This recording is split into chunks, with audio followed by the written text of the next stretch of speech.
சீனாவின் தியான்வன் 1 விண்கலத்தின் லேண்டர் செவ்வாய் கிரகத்தில் கடந்த நாட்களில் தரையிறங்கி சாதனை படைத்தது. விண்வெளியில் ஆதிக்கம் செலுத்த அமெரிக்கா, ரஷ்யா, பிரான்ஸ், சீனா, இந்தியா உட்பட்ட பல நாடுகள் தீவிர ஆராய்ச்சியில் ஈடுபட்டுள்ளன.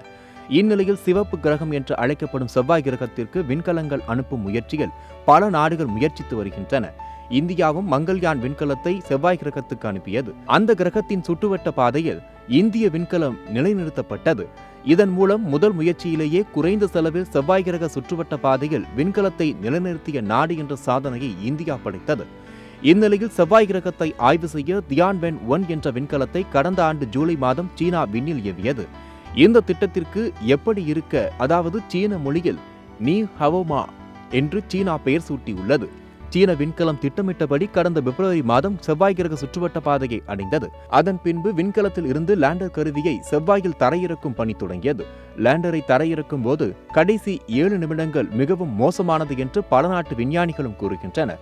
அந்த அபாய கட்டத்தை எட்டிவிட்டதாக கடந்த வெள்ளிக்கிழமை சீன தேசிய விண்வெளி ஆய்வு மையம் அறிவித்தது. இந்நிலையில் திட்டமிட்டபடி சீனாவின் லேண்டர் கருவி நேற்று அதிகாலை செவ்வாய் கிரகத்தில் தரையிறங்கியது.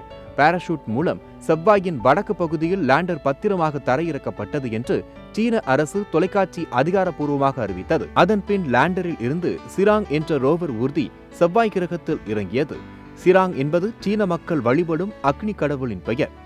6 சக்கரங்களுடன் 240 கிலோ எடை கொண்ட ஷிராங் என்ற ரோவர் ஊர்தி செவ்வாய் கிரகத்தில் 3 மாதங்கள் இருந்து புகைப்படங்கள், நில அமைப்பு போன்ற தகவல்கள், புகைப்படங்களை எடுத்து பூமிக்கு அனுப்பும் என்று கூறப்படுகின்றது.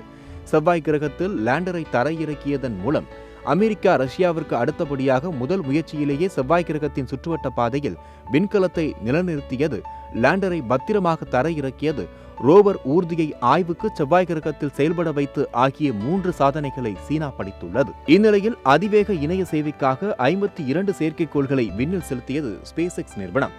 அமெரிக்காவின் தனியார் விண்வெளி நிறுவனம் ஸ்பேஸ் எக்ஸ் என்று அழைக்கப்படுகின்றது. எலோன் மஸ்க் என்பவரால் நிறுவப்பட்ட இந்த நிறுவனம் வணிக ரீதியாகவும் தங்களின் சொந்த செயற்கைக்கோள்களையும் விண்ணில் செலுத்தி வருகின்றது. உலகம் முழுவதும் அதிவேக இணைய சேவையை வழங்குவதற்காக ஸ்டார்லிங்க் என்ற திட்டத்தை செயல்படுத்த ஸ்பேஸ் எக்ஸ் நிறுவனம் முயற்சி செய்து வருகிறது. இதற்காக தலா 260 கிலோ எடையிலான செயற்கைக்கோள்களை தொடர்ச்சியாக விண்ணுக்கு அனுப்பி வருகிறது.